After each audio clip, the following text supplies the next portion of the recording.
Hai, senang sekali Sarmin dapat bertemu kembali dengan Pronasi semuanya.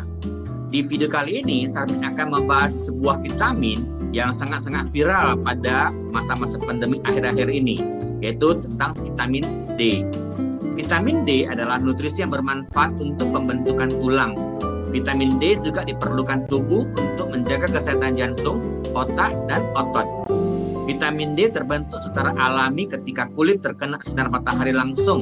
Bahkan sebagian besar kebutuhan vitamin D terpenuhi lewat paparan sinar matahari. Selain itu, vitamin D juga terkandung dalam beberapa jenis makanan seperti jamur, kuning telur, ikan, susu, ataupun yogurt. Ketika kadar kalsium dalam tubuh berkurang, kelenjar paratiroid akan merangsang usus dan ginjal untuk menghasilkan vitamin D guna menyerap kalsium lebih banyak. Meski demikian, tidak sedikit orang yang mengalami kekurangan vitamin D.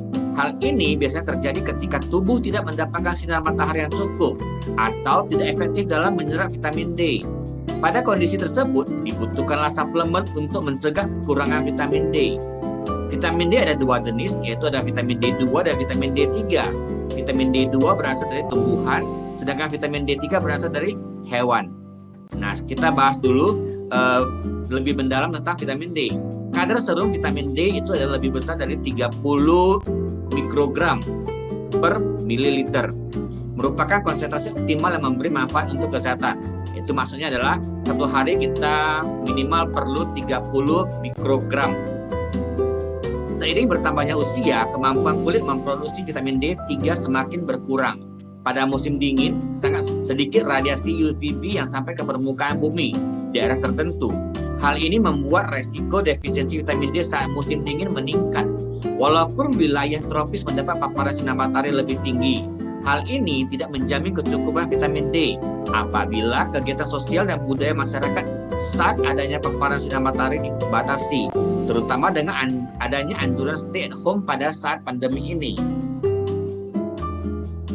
Nah, bagaimana peran vitamin D dalam modulasi sistem imun? Kita coba mengenal dulu sistem imun. Pada tubuh kita ada beberapa lapisan, itu ada 3. Lapisan luar, disebut dengan barrier, kemudian sistem imun bawaan, innate, dan imunitas adaptif. Bagian-bagian tubuh yang berperan penting untuk sistem imun adalah sel darah putih atau sebagian disebut dengan limfosit, antibodi, sistem limpatik, kelenjar timus, dan sumsum tulang belakang. Sistem kekebalan tubuh melibatkan peran limfosit dan antibodi. Limfosit terdiri atas 2 tipe, yaitu limfosit B atau dikenal dengan sel B dan limfosit T atau sel T. Sel B atau limfosit B adalah limfosit yang memainkan peran penting pada imunitas humoral atau cairan tubuh. Sedangkan limfosit lain yaitu sel T memainkan peran penting untuk imunitas seluler atau di sel. Fungsi utama sel B adalah untuk membuat antibodi melawan antigen. Proses pembentukan dan pematangan sel B terjadi di sumsum tulang. Sel T atau limfosit T berperan dalam pembentukan kekebalan seluler, yaitu dengan cara menyerang sel penghasil antigen secara langsung. Sel T juga ikut membantu produksi antibodi oleh sel B plasma. Proses pembentukan sel T terjadi di sumsum tulang, sedangkan proses pematangan terjadi di kelenjar timus. Vitamin D menghambat ekspresi dan mengurangi transkripsi beberapa sitokin. Apa itu sitokin? Sitokin adalah protein kecil yang penting dalam pensinyalan sel. Jadi vitamin D itu menghambat ekspresi dan mengurangi transkripsi beberapa sitokin proinflamasi. Di lain sisi, vitamin D juga meningkatkan sitokin T helper yang bersifat anti-inflamasi. Vitamin D ini juga memiliki efek antiproliferatif yang poten pada sel T, khususnya sel T helper, dan menurunkan produksi antibodi sel B. Peran penting vitamin D3 sebagai regulator imun bukan hanya karena interaksinya dengan sel limfosit T, tetapi juga interaksinya dengan antigen presenting cell atau APC. Monosit yang terpapar vitamin D3 akan mengurangi major histocompatibility complex atau MHC kelas 2. Pada akhirnya, vitamin D akan menghambat pengeluaran sitokin proinflamasi oleh makrofag, serta meningkatkan regulasi peptida antimikrobial yang memiliki potensial antiviral. Vitamin D juga mengurangi respons inflamasi terhadap infeksi COVID, di mana vitamin D mampu berinteraksi dengan protein angiotensin converting enzyme 2 atau ACE2 sebagai reseptor masuknya virus COVID. Nah, apa itu AC2? AC2 adalah enzim yang menempel pada permukaan luar membran sel di beberapa organ seperti paru-paru, arteri, jantung, ginjal, dan usus. Jadi vitamin D itu bekerja sama dengan AC2 ini untuk memerangi virus. Nah, bagaimana sih hubungan vitamin D terhadap beberapa penyakit saluran nafas, yaitu akibat dari COVID-19 ini? Selain vitamin D, kita tahu adalah untuk berperan sebagai kesehatan tulang dan homeostasis kalsium.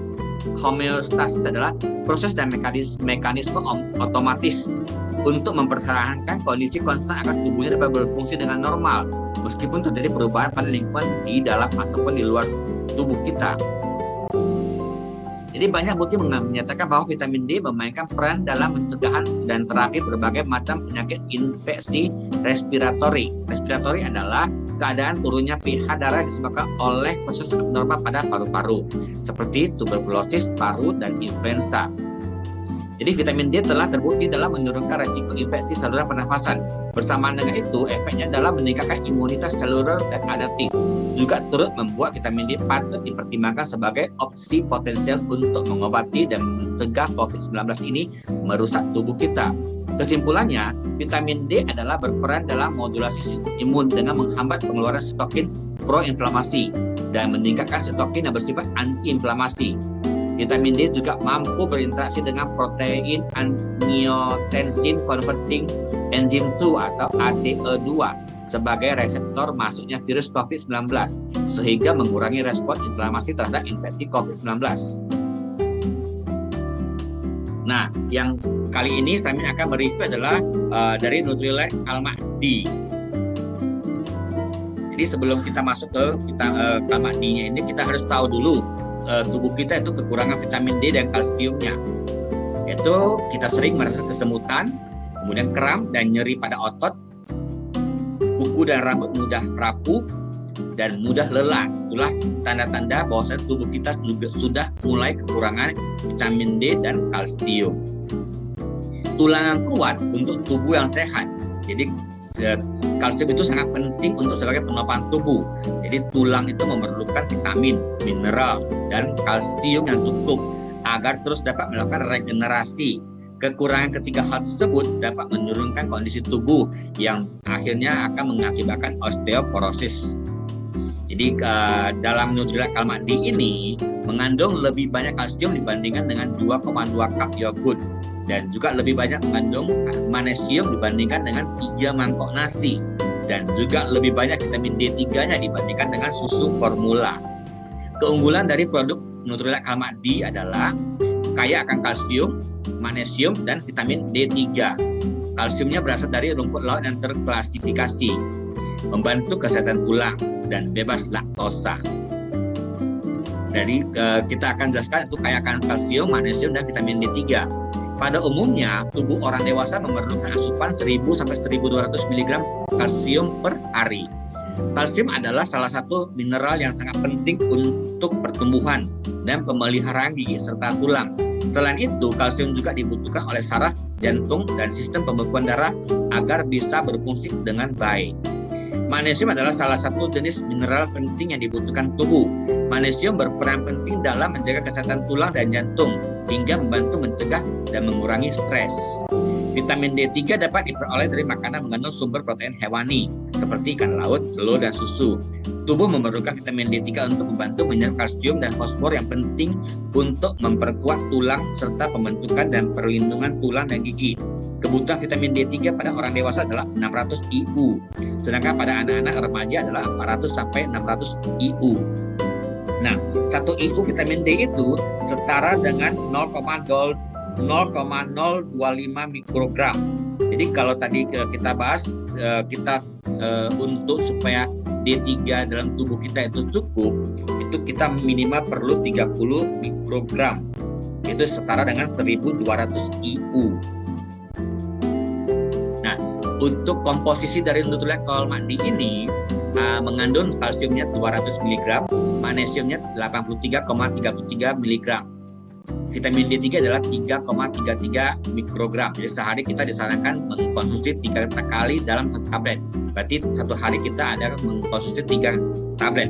Jadi sudah mencukupi 10 mikrogram gram atau sudah dapat 1.200 IU. Oke.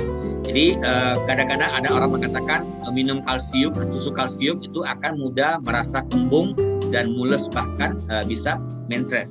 Karena di dalam susu tersebut itu kalsiumnya terlalu tinggi, sedangkan magnesium terlalu rendah.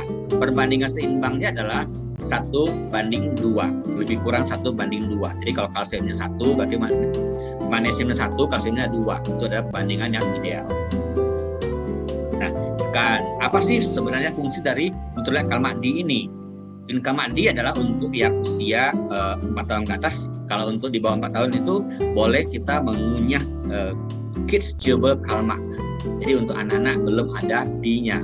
Untuk orang dewasa sudah bisa mengonsumsi Nutrilite Calma D. Fungsinya adalah untuk membantu kesehatan tulang dan gigi, membantu melirikkan saraf sehingga nyaman tidur, sehingga tidak mudah gelisah, tidak mudah kesemutan, membantu mengatasi kekejangan otot, sakit sendi, dan sakit pinggang, membantu menstabilkan denyut jantung sehingga tidak mudah cemas dan tekanan darah tinggi bisa normal, mengurangi gejala sindrom pra-menstruasi.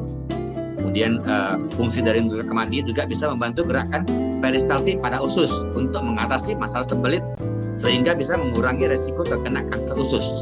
Juga bisa membantu mencegah komplikasi pada penyakit diabetes dan bisa membantu menghasilkan ASI yang lebih banyak. Juga bisa membantu menetralkan asam lambung dan bisa membantu dalam proses pembekuan darah lebih cepat, dan masih banyak lagi. Oke, demikianlah review produk dari Nutrilite Calma D ini. Semoga bisa bermanfaat bagi proses semuanya. Sampai jumpa di video-video berikutnya. Bye-bye.